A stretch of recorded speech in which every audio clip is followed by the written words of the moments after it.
नमस्कार, मैं हूं दीपक श्रीवास्तव और हम इस समय मौजूद हैं भारत नेपाल की सुनौली सीमा पर।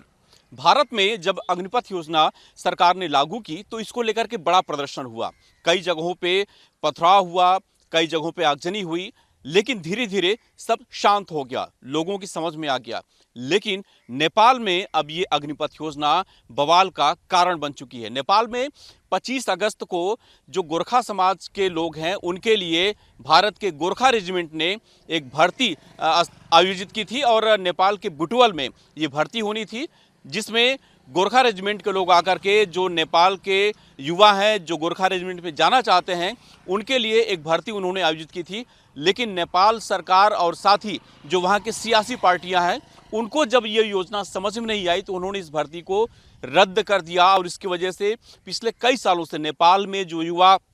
गोरखा रेजिमेंट में जाने के लिए तैयारी कर रहे थे उनका जो तैयारी था उस पर अगर कहें तो एक तरीके से ब्रेक लगा दिया।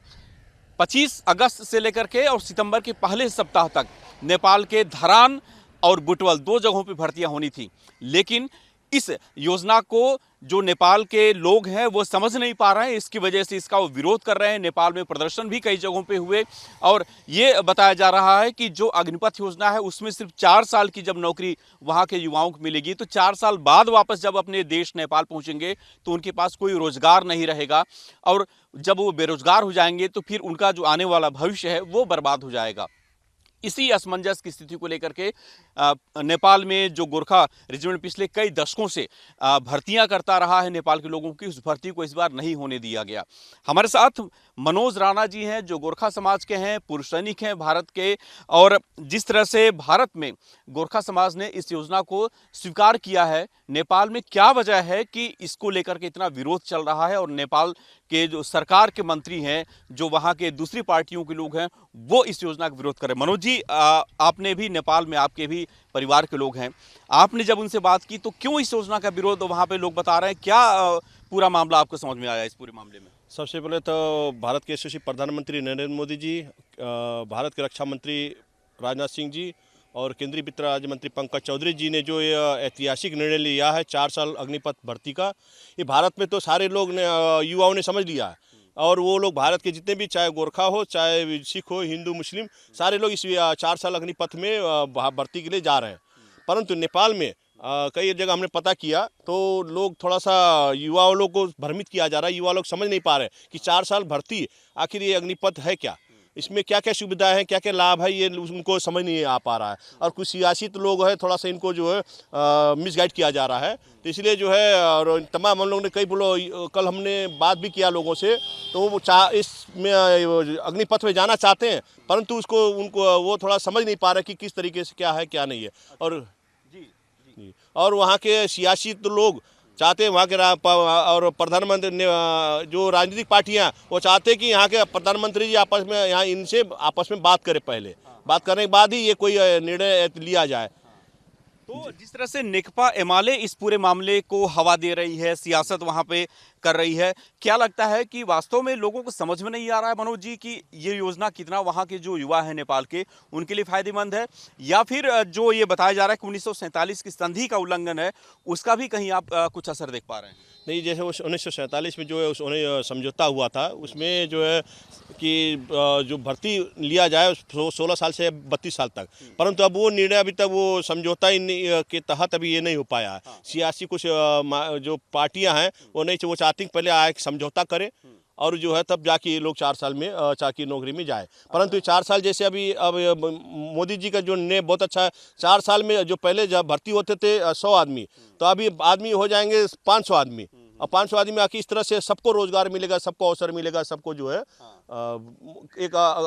सुनहरा मौका मिल रहा है कि कमाने का और अवसर का। अच्छा,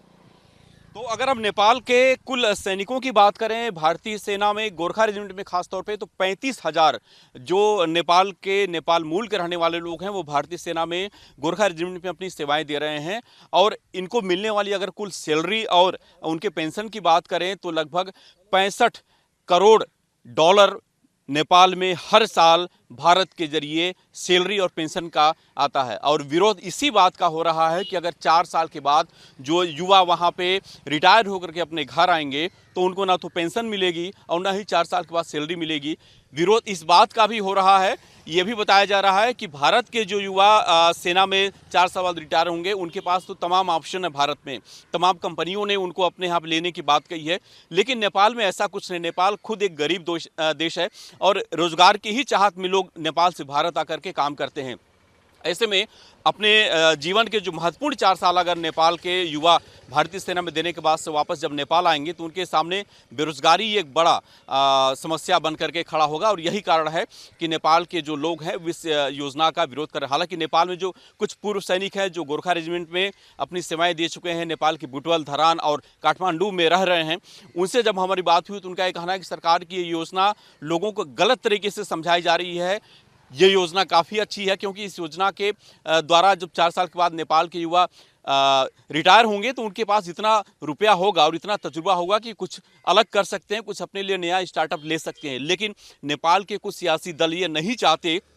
कि इस योजना के तहत वहाँ के जो बच्चे हैं वो भारत में जाएं और यही कारण है कि पूरे नेपाल में इस योजना का विरोध किया जा रहा है और साथ ही जो भर्तियां नेपाल में गोरखा रेजिमेंट करने वाला था उस पर भी रोक लगा दी गई। हालांकि जो वहाँ के नेता हैं, जो वहाँ के जनप्रतिनिधि हैं और जो मंत्री हैं वो ये दावा जरूर कर रहे हैं कि इसको लेकर के जो नेपाल की देवबा सरकार है वो भारत के मोदी सरकार से बात कर रही है और जल्द ही इसका कुछ जो हल है वो निकल पाएगा। लेकिन फिलहाल अभी पूरे नेपाल में एक असमंजस की स्थिति है और जो भर्तियां होने वाली थी उसको रोक लगा दिया गया है और इसकी वजह से जो नेपाल के युवा जो गोरखा रेजिमेंट में जाने का सपना पाले हुए थे उनके सपने पर भी ग्रहण लग गया है। जर्नलिस्ट प्रतिनिधि दीपक श्रीवास्तव, न्यूज नेशन, भारत नेपाल सीमा, सुनौली।